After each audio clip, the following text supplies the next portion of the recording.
요한계시록 7장 13절부터 17절까지입니다. 장로 중 하나가 응답하여 나에게 이르되 이 흰옷 입은 자들이 누구며 또 어디서 왔느냐? 내가 말하기를 내 주여 당신이 아시나이다 하니 그가 나에게 이르되 이는 큰 환난에서 나오는 자들인데 어린 양의 피에 그 옷을 씻어 희게 하였느니라. 그러므로 그들이 하나님의 보좌 앞에 있고 또 그의 성전에서 밤낮 하나님을 섬김에 보좌에 앉으시니가 그들 위에 장막을 치시리니 그들이 다시는 줄이지도 아니하며 목마르지도 아니하고 해나 아무 뜨거운 기운에 상하지도 아니하리니 이는 보좌 가운데에 계신 어린 양이 그들의 목자가 되사 생명샘으로 인도하시고 하나님께서 그들의 눈에서 모든 눈물을 씻어 주실 것입니다. 아멘. 아멘. 우리가 예수 믿는다는 것은 우리 인생에서 얼마나 중요한 사건인지 알 수가 없습니다. 인생이 길면 요새는 90, 그죠? 100살까지도 우리가 산다. 오래 사는 것보다 어차피 한 번 이 땅에 와서 인생을 살면서 인생을 사는 동안 예수를 만나서 예수 안에서 새 생명 가운데 산다는 것은 이것보다 놀라운 축복이 우리 속에 없다는 것입니다. 이 놀라운 사건이 우리 인생에 일어났어요. 인생에 일어났어요. 제가 예수를 처음 만났을 때 그때가 저는 잊혀지지 않습니다. 너무 놀랍습니다. 제가 학생 시절이었는데 학생회 모임을 마치고 돌아오다가 저를 인도하셨던 전도사님께서 저를 불러서 그렇게 말했어요. 네가 오늘 이 밤에 죽으면 네가 천국 갈 수 있느냐? 그 질문에 저는 화를 내면서 막 올라갔어요. 그냥 집으로 올라가고 있는데 저를 따라오셔서 쫓아오셔가지고 외등불 밑에서 생명의 말씀에 대해서 다시 한번 일러주세요. 지식으로 되는 게 아니라 하나님의 말씀은 살아있는 복음이기 때문에 그 생명이 우리 속에 전달될 때 그것이 내가 믿음으로 아멘으로 화답해서 예수 그리스도를 나를 위해서 십자가에서 죽으시고 다시 사신 예수 그리스도를 내 구주로 영접하는 그 사건이 내 속에 일어나게 될 때 내 속에는 그때부터 놀라운 사건이 일어나는 겁니다. 내 인생의 모든 목표가 송두리째 바뀌고 가치관이 바뀌고 이 땅에서 내가 누리던 모든 것들, 내가 자랑스러워하던 모든 것까지 다 배설물로 여길 수 있는 놀라운 일이 그때부터 생기는 거예요. 새로운 눈이 떠있는 거고 새로운 영적 각성이 일어나는 거예요. 다음날 아침에 일어나서 가방을 메고 학교를 가는데 길가에 아카시아 나무가 있었어요. 아카시아 나무가 바람에 이파리가 막 바람에 날리는데요. 얼마나 아름다운지. 그러니까 반짝반짝하면서 햇빛에 막 비치고 그리고 그것이 서로 부딪히면서 막 하나님을 찬양하는 것 같았어요. 너무너무 놀라운 그런 감동이 있었습니다. 예수를 만난다는 것은 이런 겁니다. 예수 안에 우리가 있다는 것은 이만큼 축복스러운 거예요. 오늘 요한계시록 7장은요. 요한이 환상 가운데 놀라운 광경을 본 겁니다. 여기 7장 1절에 보면요. 천사들이 나옵니다. 천사들이 나오면서 그렇게 큰 소리로 외칩니다. 3절에 보면 우리 하나님의 종들의 이마에 인치기까지 땅이나 바다나 나무들을 해하지 말라 하더라. 내가 인침을 받은 자의 수를 들으니 이스라엘 자손의 각 지파 중에서 인침을 받은 자들이 14만 4천이다. 이렇게 말합니다. 이 말씀이 오랜 세월 동안에 이것이 그냥 궁금한 상태로 계속 있었어요. 하나님이 열방을 고치시는데 이스라엘 가운데 먼저 하나님께서 그들을 치유하시고 그들 가운데 이 14만 4천 명을 갖다가 하나님께서 세우신다고 하는 것을 말씀하실 때 놀라운 은혜가 있었어요. 이 말씀을 해석할 때요. 우리는 이것이 믿는 자의 어떤 상징적인 숫자다 이렇게 말을 합니다. 근데 거기 보면 5절부터 보면 각 지파의 숫자가 나와요. 유다 지파 중에 6절에 아셀 지파 중에 그죠? 르우벤 지파, 아셀 지파, 므낫세 지파, 시몬 지파, 이사갈 지파, 스불론 지파 쭉 지파 이름이 구체적으로 나옵니다. 그런데 9절에 보면 놀라운 기록이 있는데요. 이 일 후에 그 14만 4천 명이 열거된 다음에 이 일 후에 내가 보니까 각 나라와 족속과 백성과 방언에서 아무도 능히 셀 수 없는 엄청난 숫자의 큰 무리가 나와서 흰옷을 입고 손에 종려가지를 들고 보좌과 어린 양 앞에 서서 외칩니다. 구원하심이 보좌에 앉으신 우리 하나님과 어린 양에게 있도다. 구원하심이 보좌에 앉으신 우리 하나님과 어린 양에게 있도다. 외치는 소리가 막 들리는 거예요. 요한이 이 환상을 본 거예요. 너무너무 놀라운 광경인 거예요. 근데 오늘 여기서 보니까 14만 4천 명이 열거되고 난 다음에 2일 후에 내가 보니까 환상이 보이는데 각 나라와 족속과 백성과 방언 중에 14만 4천하고는 비교할 수 없는 어마어마한 숫자의 사람들이 아무도 능히 셀 수 없는 큰 무리가 있는 겁니다.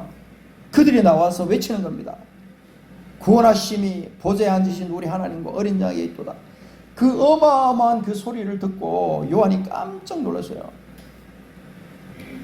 그리고 또 모든 천사가 11절에 보니까 보좌와 장로들과 네 생물의 주위에 서 있다가 보좌 앞에 엎드려, 보좌 앞에 하나님 계신 보좌 앞에 엎드려 얼굴을 대고 하나님께 경배합니다.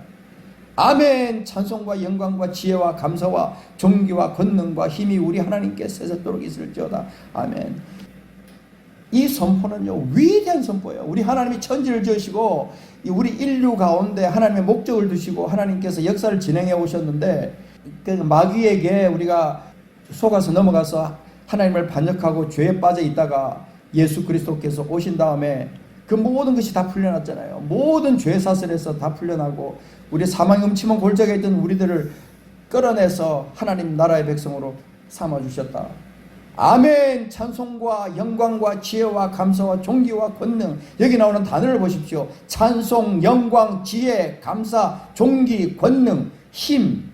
그것이 우리 하나님께 세세토록 있을 자다. 모든 영광을 하나님께 돌리는 거예요. 얼마나 놀라운 광경입니까? 이런 광경 속에 누가 들어있습니까? 오늘 얘기 보면 흰옷을 입고 손에 종려가지를 들고 보좌 앞과 어린 양 앞에 서 있는 사람들, 셀 수 없는, 수를 셀 수 없는 어마어마한 사람들. 저는 이들 가운데 내가 있다라는 그 믿음이 어느 날 갑자기 탁 오는 거예요. 이들 가운데 내가 있다. 야, 아무도 능히 셀 수 없는 큰 무리, 각 나라와 각 족속과 각 백성, 각 방언에서 여기서 수많은 사람들이 나왔는데 그 가운데 내가 있다.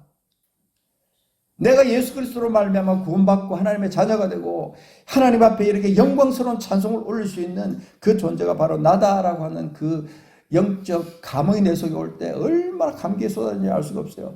1년 지나고 2년 지나고 예수님을 만난 그 이후로 수많은 세월 동안 하나님을 섬겨오고 하나님을 찬송했지만 이 감격, 그때 누렸던 그 찬송, 그리고 나서 성경을 읽고 그러면서 하나님 앞에 받았던 그 놀라운 구원의 감격들이 세월이 지나가니까 조금씩 식어지기 시작하는 거예요. 점점 더 세상에 빠지고 분주하게 살고 그러면서 하나님의 말씀도 잊어버리고 그냥 하나님을 찬양하는 그것도 잊어버리고 그냥 형식적이고 종교적인 삶으로 자꾸 전락하게 되는 나를 발견하게 되더라. 그런데 오늘 여러분 내가 보니까 13절부터 나오는 이 말씀에 참 특별한 내용이 나옵니다.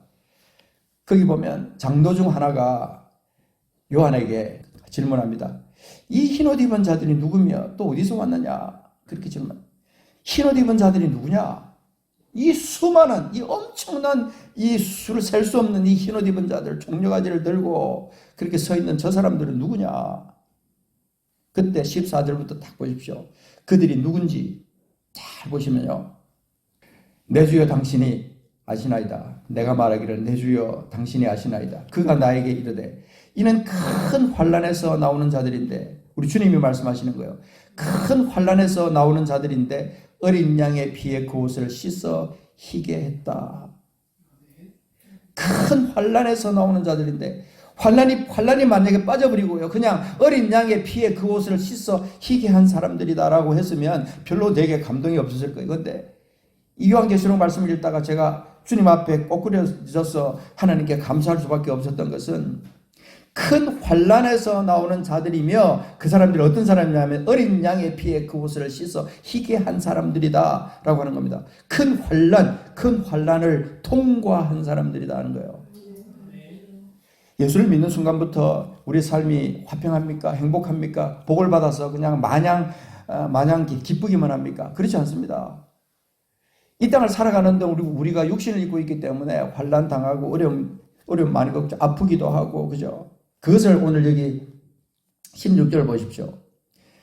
그들이 다시는 줄이지도 아니하며 목마르지도 아니하고 해나 아무 뜨거운 기운에 상하지도 아니하리니. 이게 뭘 말합니까? 줄여봤다는 겁니다. 목말라봤다는 겁니다. 뜨거운 기운에 상해봤다는 겁니다. 이런 어려움을 겪은 그 환난을 당해 본 사람들이라는 거예요.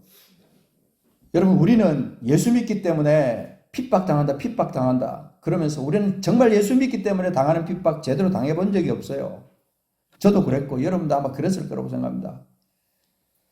근데 오늘 이분들은 예수님 때문에 그들이 환난을 당했던 사람들이다.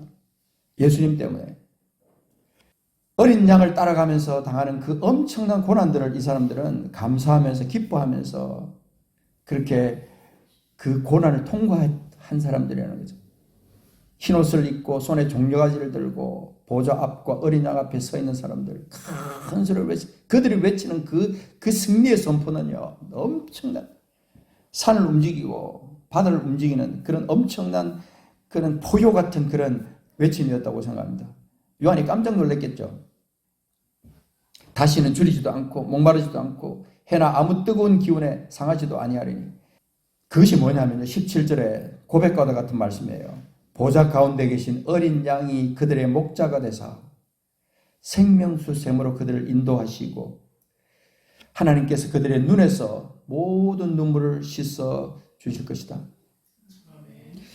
그들 가운데는 여러분 기억하십시오. 그들 가운데 바로 내가 있다는 거예요. 내가. 여러분 한 분 한 분이 여기 있어야 되는 거예요. 그래서 저는 이는 보좌 가운데 계신 어린 양이 자기 이름을 넣어서 그들 가운데 그 말씀을 갖다 자기 것으로 만들 수 있어요. 내가 그 속에 있다면, 내가 예수 안에서 거듭난 사람이라면, 어린 양의 그 피로 말미암아 그 옷을 씻어 희게 한 사람이라면,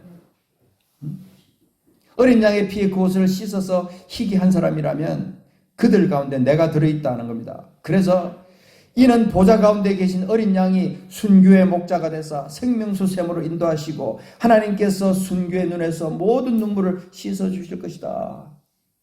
그들 대신에 자기 이름을 넣을 수 있는 거예요. 저는 때때로 성경을 읽으면서 너희라는 말과 우리라는 말과 그들이라는 말이 내게 합당하게 느껴질 때 그 단어를 바꾸어서 제 이름을 넣어서 읽어봅니다. 얼마나 감격스러운지 몰라요. 순교가 다시는 줄이지도 아니하고 목마르지도 아니하고 해나 아무 뜨거운 기운에 상하지도 아니하고, 근데 이는 보좌 가운데 계신 어린 양이 순교의 목자가 되시기 때문에 생명수샘으로 순교를 인도하시고 하나님께서 순교의 눈에서 모든 눈물을 씻어 주실 것이다. 여러분, 신앙 고백은요 그냥 입술로만 하는 고백이 아니에요. 속에서 솟아나오는 정말 감사와 감격이 함께 묻어나는 고백이 진짜 신앙 고백인 거예요. 하나님이 세상을 이처럼 사랑하사 독생자를 주셨으니 이는 저를 믿는 자마다 멸망치 않고 영생을 얻게 하려 하심이라. 하나님이 세상을 이렇게 사랑하사, 그 사랑이라는 그 말 속에 그것은요, 자기 모든 것을 다 던져버린 하나님의 희생과 헌신이 거기 있는 거예요. 자기 아들을 우리를 위해서 내주신 하나님의 사랑이 거기에 들어있는 거예요. 하나님이 세상을 이처럼 사랑하사, 하나님이 순교를 이처럼 사랑하사, 하나님이 여러분 한 분 한 분을 그렇게 사랑하셔서 독생자를 주셨다 이 말입니다. 그분이 여기 나오는 어린 양이 이끄는 대로 따라가는 사람들, 그런 사람들이에요. 그런 사람들. 여러분, 자, 요한계시록 쫙 끝에 가서 한번 보십시오. 요한계시록 21장 가서 보시면 27절 가서 보십시오. 26절부터 볼까요? 21장, 요한계시록 21장 26절을 보면 사람들이 만국의 영광과 존귀를 가지고 그리로 들어가겠고 무엇이든지 속된 것이나 가정한 일 또는 거짓말하는 자는 결코 그리로 들어가지 못하되 오직 뭐예요? 어린 양의 생명책에 기록된 자들만 들어가리라. 어린 양의 생명책에 기록된 자들, 어린 양이 따라가는 자들의 이끌림을 받으면서 그분의 희생과 그분의 죽으심과 그분의 부활을 나의 것으로 내 믿음으로 받아들일 수 있는 그 사람들, 어린 양의 생명책에 기록된 사람, 그 사람들만 그리로 들어가겠다. 우리 신앙 고백 가운데 우리 주님이 누구십니까? 때때로 내게 부담이 될 때도 있어요. 내가 죄를 짓는 자리에 가면 주님이 내가 부담스럽게 느껴지고, 내가 이 세상을 사랑하는 그런 순간에는요, 우리 주님이 잠시 눈을 감아주기를 원하는 거예요. 그런 신앙 가지고는 이 마지막 때를 살아갈 수가 없어요. 예수 그리스도 안에서 우리가 진짜 거듭난 사람이라면요, 이 환란을 통과하는 그런 과정이 우리 속에 있어야 되는데, 예수님 때문에, 그분 때문에, 그 어린 양을 따라가는 그 신앙 때문에 우리가 손해도 보고 어려움도 당하고 때때로는 순교의 자리까지 나간다 할지라도 마지막 날 하나님 앞에 영광스러운 모습으로 술을 셀 수 없는 그 무리 가운데 종려나무를 들고 흰옷을 입고 그렇게 하나님 앞에 설 수 있는 사람이 된다는 것은 영광스러운 겁니다. 우리 모두가 다 그런 자리에 가기를 원하는 겁니다. 여러분 주보 지금 오늘 받으신 주보에 보시면 그 뒤에 요한계시록에서 흰옷 입은 자와 관련한 진리는 무엇인가요? 라고 쭉 기록되어 있어요. 예수 그리스도의 보혈을 통한 죄 씻음을 받은 사람들, 그런 사람들이 흰옷을 입은 자예요. 예수 그리스도의 그 보혈을 통해서 죄를 반드시 씻음을 받아야 됩니다. 오직 예수 그리스도의 대속을 믿음으로만 어렵다 하심을 입는다는 것. 이것이 믿음의 신비예요. 그 다음에 성도의 옳은 행실과 인내. 흰옷은요, 믿음의 결과이자 성도의 삶을 의미하는 겁니다. 믿음이 있으면 반드시 열매가 있는 거예요. 행함이 없는 믿음은 그 자체가 죽은 것이라고 야고보서는 우리에게 말하고 있는데, 행함과 믿음을 따로 놓는 순간 우리는요, 이 믿음을 완전히 변질시켜버리는 거예요. 믿음이 있으면 반드시 행함이 따라가게 되어 있는 거예요. 그 사람이 진짜 그리스도인이라는 것은 그 사람의 열매를 보면 안다고 우리 주님께서 말씀하시면, 열매를 통해서 그 나무를 안다는 거죠. 그 나무의 본질을 안다는 거죠. 그래서 거기 보면 계시록 19장 8절에 나오는 이 말씀 보십시오. 이 세마포 옷은 성도들의 옳은 행실이로다. 세마포 흰옷, 그것은 성도들의 옳은 행실이라고 여기 요한계시록 19장 8절은 그렇게 말하는 겁니다. 구원받은 성도는 이 세상의 가치관이나 죄악에 물들지 않고 하나님의 말씀에 순종하며 거룩한 삶을 살아내야 한다는 성화의 과정을 뜻하는 겁니다. 믿음과 행함은 절대로 분리되지 않습니다. 진짜 거듭났다면 이 믿음은 반드시 행함으로 연결되게 되어 있어요. 오늘날 여러분 속지 마십시오. 많은 사람들이 믿음으로 천당 간다. 믿음으로 천당 간다. 믿음이 있는 사람은 반드시 그 행위가 따라오는 사람이고, 그 사람이 천당 갈 때는 그 믿음과 행위가 같이 가는 거예요. 그 다음에 3번에 보면 최후 승리와 하늘의 시민권이라고 그랬는데, 흰옷은 영적 전쟁에서 끝까지 이긴 자들에게 주어지는 상급이자 자격인 거예요. 흰옷을 입은 자들은 하나님의 보좌 앞에 있고, 그의 성전에서 밤낮 하나님을 섬기면서 보좌에 앉으시니까 그들 위해 장막을 치신다. 최후 승리를 얻은 자들이에요. 그래서 거기 빨간색으로 보면요, 흰옷은 그리스도의 은혜로 시작하여 성도의 인내로 완성되는 구원의 여정을 시각적으로 보여주는 강력한 상징이다. 저는 이 말에 동의합니다. 은혜로 시작해서 예수 그리스도를 만났을 때 은혜로 시작하여서 인내로 완성되는 최후 승리를 얻는 구원의 여정을 시각적으로 보여준다는 거예요. 그 흰옷. 우리가 흰옷을 입었다는 것은 이런 의미가 있다는 겁니다. 우리가 아무리 더러운 옷을 입고 있다 할지라도 예수 그리스도의 보혈이 한번 통과되고 나면요, 보혈을 지나고 나면요, 그 모든 더럽고 추한 것이 다 깨끗하게 씻어지는 거예요. 그게 흰옷이에요. 그 흰옷을 입은 사람들이 오늘 이 영광스러운 이 잔치에 참여할 수 있는 거예요. 엄청난 잔치 여기에. 그래서 결국 그 목자 되신 그 주님이 우리를 생명수 샘으로 인도하신다. 그리고 나중에는 그 우리가 엄청난 고난이 우리에게 있다 할지라도 그 이 땅에 사는 동안 그렇게 눈물을 쏟아내고 아픔을 호소했다 할지라도 그들의 눈에서 모든 눈물을 씻어주시는 우리 주님의 은혜가 여기 있는 거예요. 이게 마지막 날 우리가 누릴 수 있는 엄청난 은혜라는 겁니다. 예수를 믿는 것은 여러분 대가가 반드시 있습니다. 이 땅을 살아가는 동안 예수를 믿는데 너무 행복하게만 살았다. 그렇다면 여러분 반드시 주님 앞에 가면 뭔가 하나님 앞에서 계산할 게 있을 수도 있어요.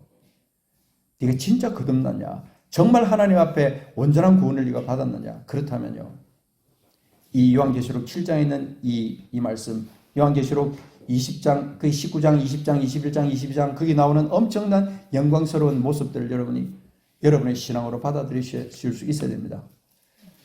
모든 환난을 다 통과한 후에 하나님 앞에 이렇게 종려나무 가지를 흔들면서 구원하심이 보좌에 앉으신 우리 하나님과 어린 양이 있다라고 외칠 수 있는 사람, 이런 영광스러운 성도님들이 다 되시기를 주의 이름으로 축복합니다. 같이 기도하겠습니다.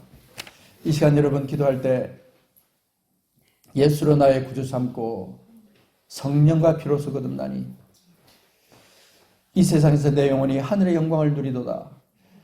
오늘 이 요한계시록 7장에 나오는 이 영광스러운 이 잔치에 참여할 수 있는 내가 되어야 된다고 하는 이것을 오늘 성령께서 우리에게 말씀하고 계십니다. 오늘 이 시간 성령이 여러분 각자에게 말씀하십니다. 네가 지금까지 어떤 삶을 살았든지 이제부터는 이 삶을 돌이키라.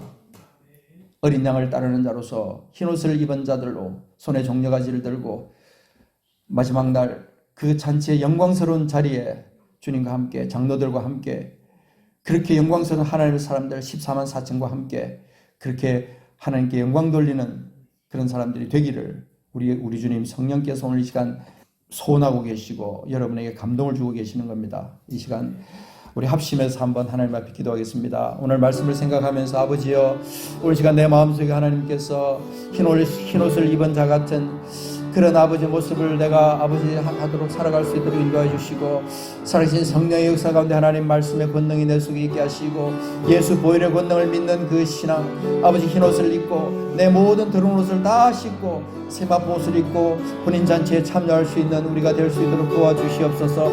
하나님 아버지, 모든 거짓은 다 물러가게 하시고, 모든 종교행은 물러가게 하시고, 형식과 모든 것은 다 떠나가게 하시고, 참으로 예수 그리스도 사랑하는 그 사랑의 믿음으로 주님 앞에 나가게 하시고, 온전한 주님이 기뻐하시는 승리의 역사를 우리가 삶에서 이루어드리고, 주님께서 어느 날 갑자기 오라고 하실 때 아버지 안에 불을 틀고 주님 앞에 가면서 주님 앞에 아버지 주님 앞에 서서 그 혼인잔치에 섰을 때 흰옷을 입고 아버지 손에 종려가지를 들고 우리 주님을 찬송하고 주께 영광 돌리시는 우리의 삶이 될 수 있도록 역사하여 주시옵소서.